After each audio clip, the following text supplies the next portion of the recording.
একজন জুলাই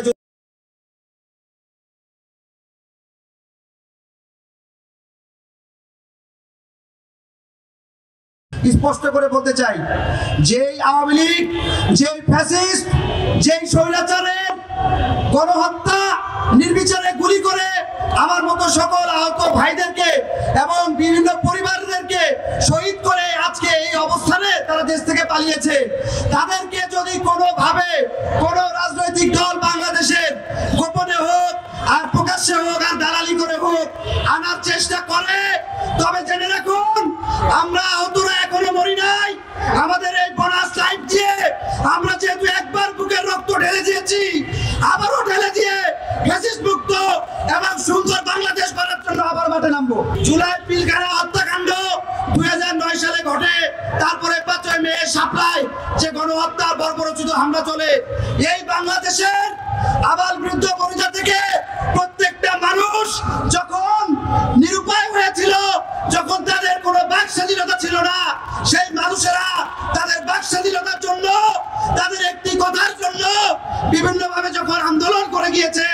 এবং গোপনে গোপনে কথা গিয়েছে, আপনাদের সামর্থ্য রেখে আপনাদের জন্যই আমরা আহতরা আজকে পা হারিয়ে, হাত হারিয়ে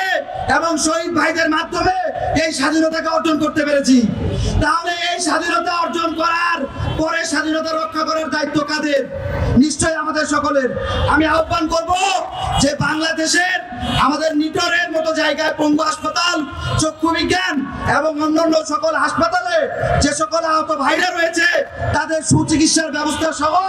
এই আওয়ামী লীগ এবং এই ফ্যাসিস্ট এদের কোনো দোষর যেন বাংলাদেশের একটি আনাচে কানাচেও থাকতে না পারে, তার জন্য দেশবাসী সকলেই আমাদের পাশে একতাবদ্ধ হয়ে একসাথে মাঠে নামুন ইনশাআল্লাহ। এবং